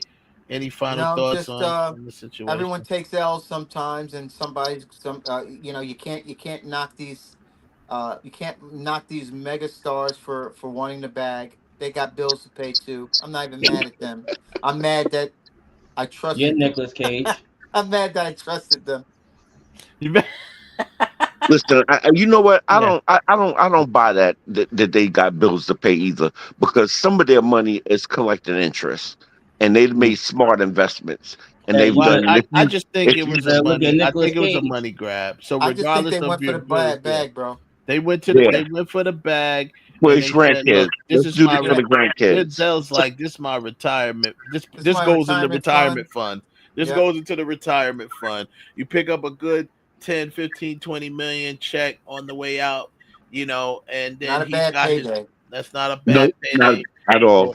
And I know it didn't take them long to shoot the film.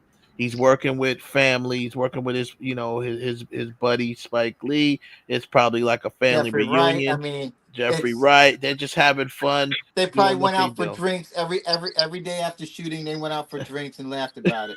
They went to the Knicks games. That's what they was doing. Down there cheering on Bunsen or whatever his name is. Yeah, they was going. That's what they was They was doing. going to games. They was hanging out. They was doing what they do. So, with that being said, everybody, I don't know. Spike Lee's legacy is still intact. It's intact. So is Denzel's. But I have to give it up to the fans that spoke up and said, you know what, this is crazy. As much as you love and admire Spike Lee, we have to, everyone's really more not just disappointed. They're confused. When you say you're confused, that's really something. That means something that you know you're a fan of this person. It just doesn't look like this person that you're a fan of. So that's what they mean by when they say confused. So yeah. Anyway, we'll get at y'all next week. Thanks again, Bruce, coming through. And Well, like I guys. always did it.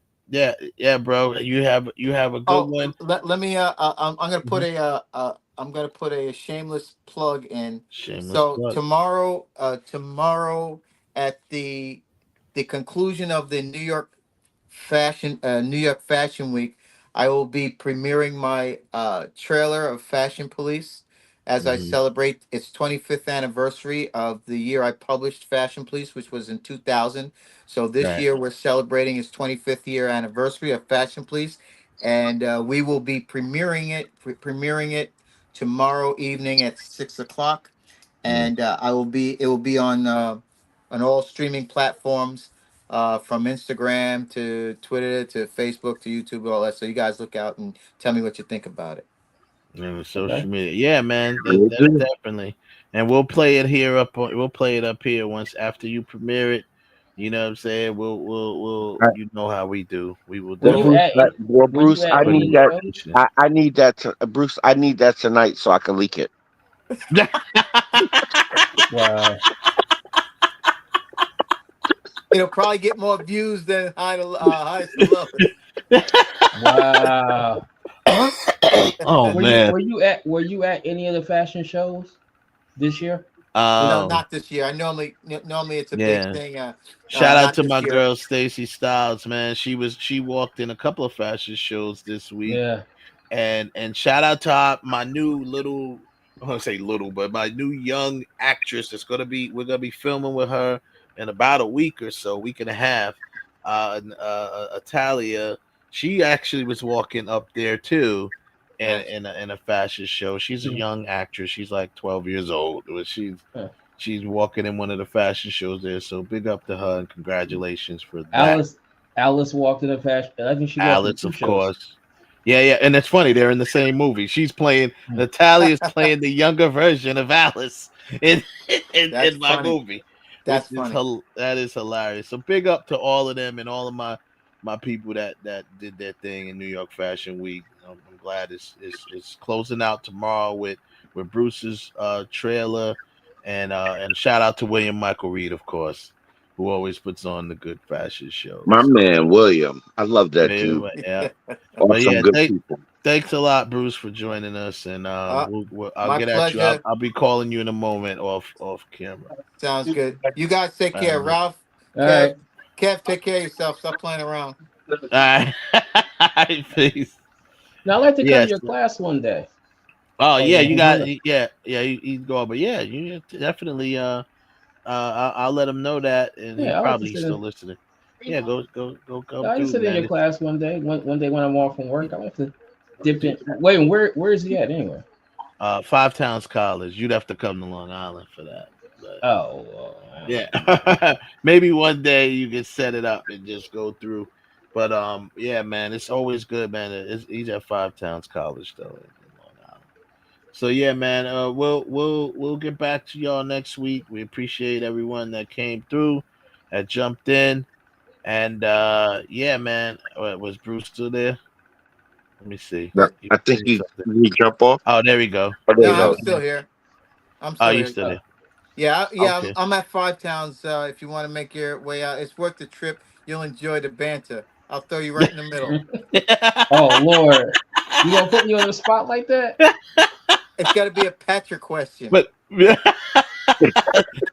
gonna be a Patrick question. Nah, but seriously, it's always good. One thing is good to do, Ralph, is to get the perspective of the young, upcoming aspiring that filmmakers. tells you where it's going. Where filmmakers They tell you where it's going. Because these people, these film students are serious about film. And they know a lot, and they watch a lot. You'd be surprised how much their knowledge is. Oh, it's unbelievable. They'll throw out stuff that I didn't even know. I'm gonna be honest. Professor, that's how we knew the original film in 1947. I'm like, damn, okay. I'm gonna be honest. The other thing is too that's how we knew that's how we knew the direction of what film was going, as far as how people would film films. Because some of the students were filming them with iPhones. Yes, that's right. Exactly. But anybody that is actually knowledgeable about film, I'm automatically impressed with, because to me, and this is just me, and maybe it's because of talking with vanilla people, right? People that just casual film fans, they really don't know anything about movies. They just know about the movie. Like the thing with Denzel Washington, they would know about the last movie he was in. But what about all the stuff before that? Yeah. You know, like what movie made you start liking Denzel, that you sat there and said, "Hey, I'm gonna take a chance on this guy"? And like I said, I say most people, when it came to Training Day, that was the beginning of Denzel. You know, but what about all But I mean, stuff that might be the beginning, but doesn't mean that they was his wouldn't go back. role. Yeah, because every character that played before that.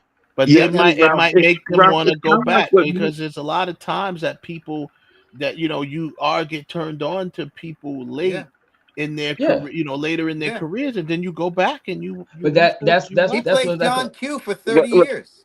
That's what I'm talking about. The going back part. A lot of people will start there and not take the time to invest in previous stuff. And Ralph, that's what I was going to say. Some why it's people good for don't, you to and come some people do. To the class, because you'll get the raw, unfiltered youth that are, you know, this is what they do. This is what they live. It's their passion. You know they do it it's for their no passion. money. They do it because of passion. Yeah, they do it because of passion. So That's yeah, why I I miss mean, Larry. That's why I miss Larry being on the show. Because Foreign films. Larry Bruce, knew foreign films more than I was like, oh yeah, that was a French film back in the 1970s. Like, how do you know that, Larry? exactly. You know what? Did Larry ever take you to his man's house over there in Deer Park, Bruce? Yes. Yeah, of Yo, course. I love that dude. Of course, with the big Yeah. collection, with With the the big he on the theater. Yeah, but so yeah, Ralph, but Ralph, you would definitely love that. I'll link you up with Bruce. Bruce can y'all can correspond, and if you ever want to do that, that'll be that. Until then, guys, we're going to end the show, and we will check The show ended already. Jesus Christ. the show ain't ended. I'm ending it now. Y'all talking. You guys be good. All right, buddy. You too, Bruce. All right, man. Good night. right. Thank you. All right, y'all. Lovers, haters. Don't forget about us. Peace. Don't you forget about me.